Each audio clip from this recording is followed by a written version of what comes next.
ഹരേ കൃഷ്ണ. സർവം ശ്രീ രാധാകൃഷ്ണാർപ്പണമസ്തു. അധ്യായം 2 ഗീതാ വിഷയ സംഗ്രഹം. ശ്ലോകം 9.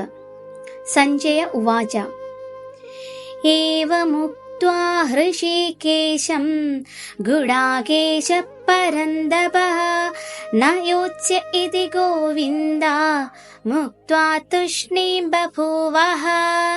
വിവർത്തനം.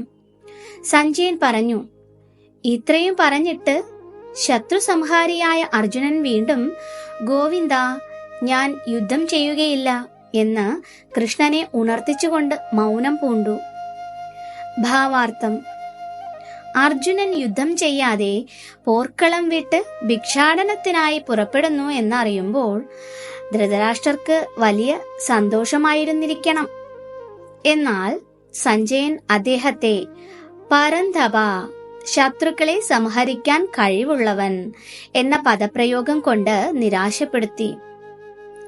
കുടുംബത്തോടുള്ള മമതാബന്ധം നിമിത്തം അല്പസമയത്തേക്ക് വൃഥാ ദുഃഖത്തിനടിമപ്പെട്ടുവെങ്കിലും അർജുനൻ സർവോത്തമ ഗുരുവായ കൃഷ്ണനെ ഒരു ശിഷ്യനെന്ന പോലെ ശരണം പ്രാപിച്ചു.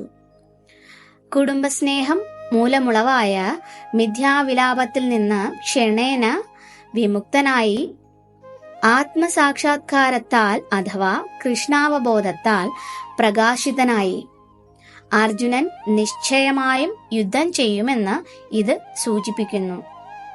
അർജുനൻ കൃഷ്ണന്റെ ഉപദേശത്താൽ ഉദ്ബുദ്ധനായി അവസാനം വരെ പൊരുതുമെന്നത് കൊണ്ട് ധൃതരാഷ്ട്രർക്ക് നൈരാശ്യത്തിനേ വഴിയുള്ളൂ. ശ്ലോകം 10.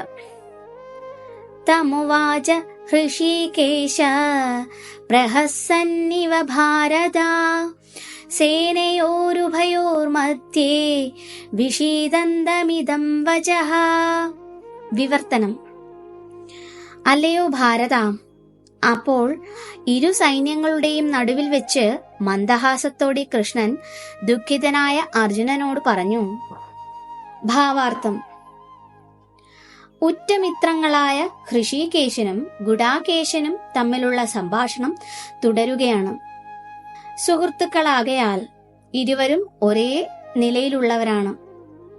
ഒരാൾ സ്വമേധയാ മറ്റേയാളിന്റെ ശിഷ്യനായി. സ്നേഹിതൻ ശിഷ്യനായതോർത്താണ് കൃഷ്ണൻ മന്ദഹസിച്ചത്. എല്ലാവരുടെയും പ്രഭുവായിക്കൊണ്ട് സർവേശ്വരനായ അദ്ദേഹം എപ്പോഴും ഉന്നത പദത്തിൽ വർത്തിക്കുന്നു.